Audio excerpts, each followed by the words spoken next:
What if I told you that Hollywood's biggest star once earned more than the president, only to be destroyed by a party he didn't even cause? How did America's sweetheart become a moral outcast for simply refusing to lie? And which beloved Superman died under circumstances so mysterious that the truth remains hidden nearly 70 years later? Hollywood's golden age glittered with stars whose names seemed eternal. For decades, these luminaries appeared untouchable, living gods and goddesses whose fame transcended ordinary boundaries. But behind the glamorous premieres and carefully orchestrated publicity campaigns lurked a terrifying truth. In Hollywood's ruthless system, an entire legendary career could be obliterated in a single evening. The studios created these perfect images, revealed a former MGM publicity director who witnessed several career implosions firsthand. But they could and would destroy those same stars overnight if they threatened the system. The public thinks cancel culture is new. It's not.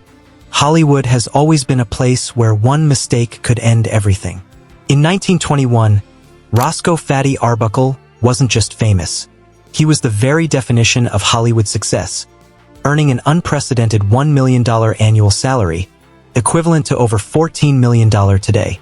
According to the document, Arbuckle had recently signed with Paramount Pictures for the most lucrative contract in entertainment history.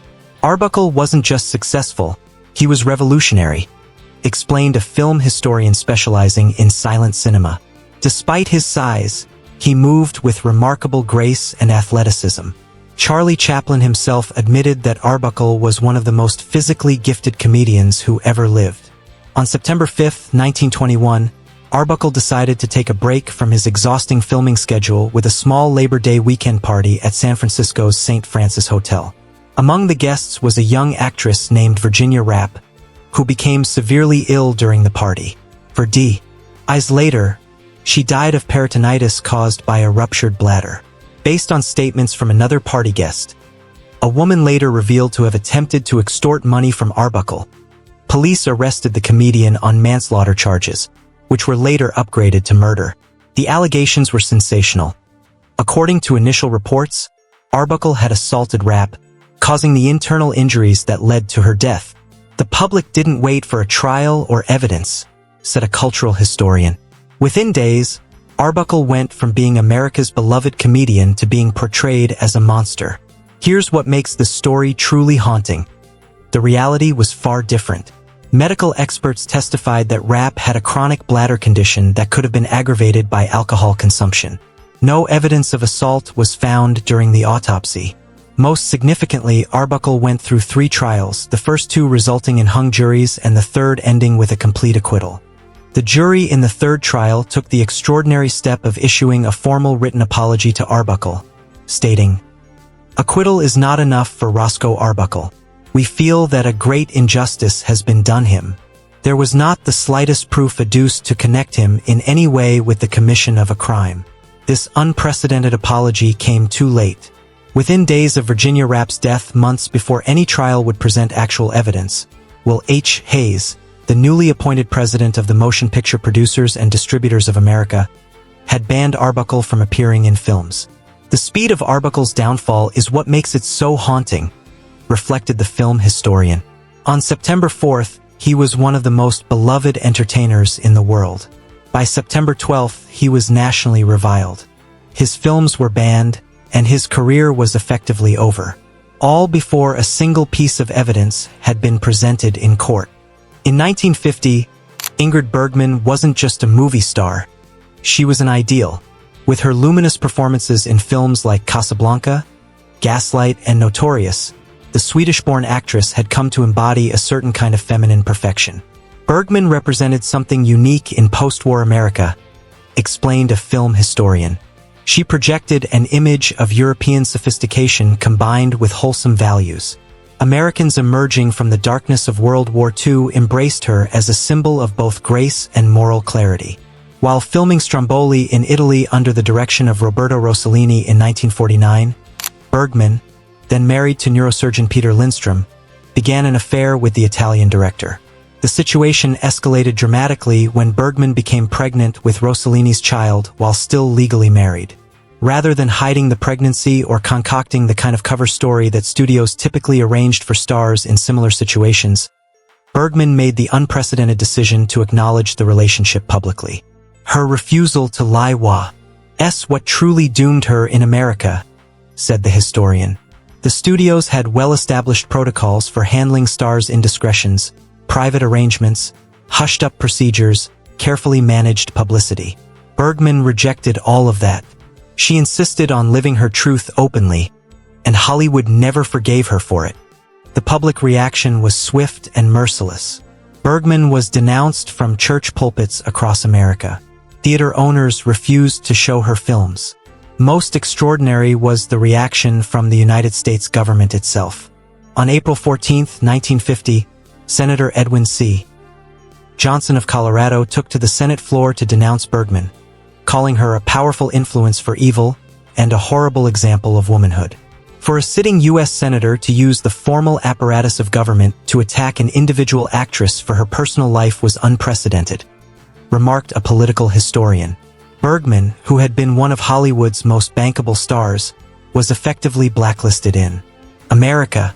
She remained in Europe for 7 years, an eternity in cinema. Her return to American audiences came only in 1956 with Anastasia, a performance so undeniable that even her harshest critics were forced to acknowledge her extraordinary talent. She won her second Academy Award for the role, though she did not attend the ceremony. What makes Bergman's case particularly complex is that her crime was simply refusing to lie, observed a cultural analyst. Other stars engaged in far more problematic behavior but were protected because they allowed the studios to maintain the fiction of their moral purity. In the late 1920s and early 1930s, William "Billy" Haynes was the very definition of Hollywood success. As MGM's top male box office draw, he had pioneered a new kind of screen persona, the wisecracking, somewhat cocky young man who learns humility through love. What studio executives, fellow performers, and close friends knew, but the public generally did not, was that Haynes was gay and had been in a committed relationship with Jimmy Shields since 1926. In late 1933, Haynes was arrested in a YMCA during what was described as a morals charge, almost certainly a euphemism for being caught in a sexual encounter with another man. While the studio had managed previous minor incidents with minimal publicity, this arrest created a more significant problem. The arrest itself might have been manageable from a publicity standpoint, explained the historian. What transformed it into a career-ending event was Haynes's response to Louis B. Mayer's ultimatum in its aftermath. According to multiple sources, Mayer presented Haynes with a stark choice: end his relationship with Shields, agree to a lavender marriage with a woman selected by the studio and conform to public expectations of heterosexual behavior, or lose his contract with MGM. Haynes's response to this ultimatum has become legendary in Hollywood history. Without hesitation, he reportedly told Mayer, "I'm already married," referring to his relationship with Shields. When Mayer clarified that he meant marriage to a woman, Haynes's response was equally direct: "I can act, but I won't live a lie." The consequences were both immediate and absolute. MGM terminated Haynes's contract, effectively blacklisting him from major studio productions.